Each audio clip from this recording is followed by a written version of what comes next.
Hi, everyone. Jim Lorenzen here. And as some of you probably know by now, we're doing a series of videos on the 6 retirement account options every retiree needs to know. And we've been doing one on each of the 6. Today, we're going to do number 4. Now, here are the 6 options, and we're doing videos on all of them. And they're of varying length. Some are as short as 5 minutes, some are as long as 15. But at any rate, today we're doing number 4. What if you decide you're leaving your company, whether you're moving to another company in a new retirement plan or whether you're retiring? Maybe you're going to decide, you know what, I think I'm just as soon cash out, take my money and run.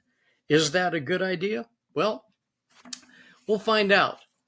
Generally, this is not a good idea because obviously, if you cash out, all of that money, that entire balance is added to your income for the year, and it's all taxable.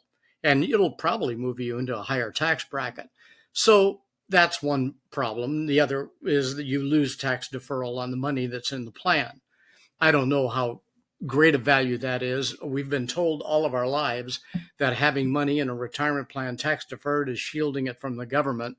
But the truth is, let's say hypothetically you have, let's say you've got a $1 million IRA or a 100,000 IRA, it doesn't matter. No matter what the balance is, let's say you're in the 25% tax bracket. Well, 25% of that money belongs to Uncle Sam. And it doesn't matter how long you leave it there or how much it grows, it's still going to be 25% as long as you're in that bracket. So the truth is, not all that money is really yours anyway, unless you have some tax strategies that are going to mitigate that tax bite. And that's beyond the scope of this string of videos. But nevertheless, it's very important to understand that generally, cashing out of a plan is not a good idea. But many people still do it, believe it or not. And so, any rate, while it's not a good idea, however, if you're lucky enough to be in the right set of circumstances, cashing out of that company plan might make a lot of sense. That's because there are a number of tax breaks, like the tax break for net unrealized appreciation, NUA, net unrealized appreciation. You also have 10-year averaging situations. You have a pre-1974 capital gains election. There are things like that. But before we talk about strategies, let's explain what a lump sum distribution is. And a lot of people think, well, you just take all your money out of the plan. Well, there's more to it than that. The account balance must be zero by the end of that year. That's right. And by the way, the year is a calendar year, not a 365-day year. You can't go from June 1st to June 1st, May 30th or something. It's calendar year, and the balance must be zero by the end of that calendar year. If it's not, a lump sum distribution doesn't take place, you won't be able to use special lump sum distribution tax breaks. Okay. And by the way, it has to take place after what's called a triggering event. It must be after a triggering event. There are 4 of them. Death. That's a triggering event. It doesn't help you out much, but it could allow planned beneficiaries to take advantage of special tax breaks that we'll discuss later. Reaching age 59 and a half. That's a triggering event. 59 and a half, you can cash out then. Separation from service, meaning you've retired, resigned, or for some reason left your employer. Note that this triggering event, though, is not available for self-employed people.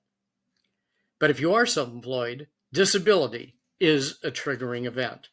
So, as I said, as I said many times, a lot of these rules can be pretty restrictive, but it's important to understand them. Okay. Now that we understand what a lump sum distribution is, by the end of the year, calendar year, and it has to be a triggering event. But sometimes company retirement plans like 401ks allow you to invest employer money in the employer's stock. Now, if you're one of those people who has employer stock in your 401k, any gain you earn in those shares inside your plan is called net unrealized appreciation. That's NUA. Now, At its heart, the NUA strategy is nothing more than a tax move that for a portion of your savings allows you to trade ordinary income tax rates, that's what you'd normally pay on distributions, for long-term capital gains rates, which are generally lower. That could be a savings at today's rates of maybe up to 20%. So how does this NUA thing work? Okay. There are only 3 important rules that have to be followed. And we've already discussed 2 of them. Number 1, everything has to come out of the plan in the 1 calendar year. By December 31st, it's got to be out. And number 2, it has to be after a triggering event. So number 3, the final requirement is that your shares of company stock must be distributed in kind to a taxable account, like an individual account or a joint account. Now, they have to be distributed in kind. That means you can't sell your company stock and take the money and put it in an account. You have to move the shares. The shares have to move from your company account into a taxable account, an individual or joint account, the actual shares. Now, they cannot be rolled over into another plan account. You can't roll them into an IRA, and that's a common mistake. They have to go into a taxable account, and the shares have to move sideways in kind. Very important to understand that. So, is your head spinning yet? Well, if it is, I don't blame you. But nevertheless, basically, all you really need to know if you want to explore this further, you just ask yourself 2 simple questions. Do you have stock in the company you work for inside your plan? Do you have company stock? If the answer is yes, is the company stock you purchase, has that stock gone up significantly in value since you bought it? Now, if the answer to both questions is yes, NUA is something you need to consider as part of your planning. You'll want to consult with your tax professional, your financial advisor, somebody who has specialized knowledge in this area. Now, it's rare that company stock is going to be the only asset in your company plan, and if that's the case, you have additional concerns that are going to have to be addressed. Now, there are other special tax breaks available for lump sum distributions too, like 10-year averaging and pre-1974 capital gains elections. These are still lump sum distribution planning strategies, so the everything all out in 1 year rule still applies. Now, we're not going to spend a lot of any time on this here because that doesn't apply to very many people, but you should know that they exist, and it's a topic you want to talk to your advisors about. Okay. Takeaway here. If you're eligible to take a lump sum distribution from your plan and you were born before 1936, or if you had money in your plan on December 31st, 1973, there could be additional tax breaks that you can qualify for. So, before making a rollover decision of any of the options, you should talk about it with your advisors. Your financial advisor, if you don't have one, well, we'll get to that, or your CPA, or somebody that is knowledgeable in this area. And of course, as I've said in the other videos, this slide is probably getting old for some of you who've been through the others. No strategy, including this one, is right for everybody.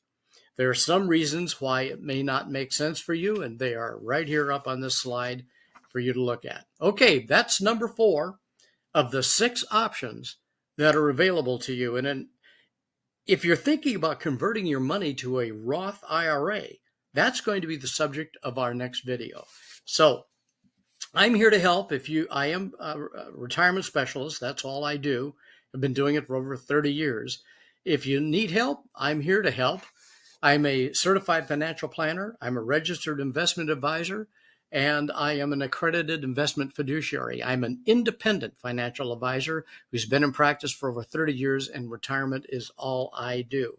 And as you can see up there, I am a fiduciary, do take fiduciary status. Okay, been around a long time, been doing this a long time. I'm not a CPA, I'm not an attorney, but I do financial planning. And if you would like some help, that's me behind the desk there on the left side.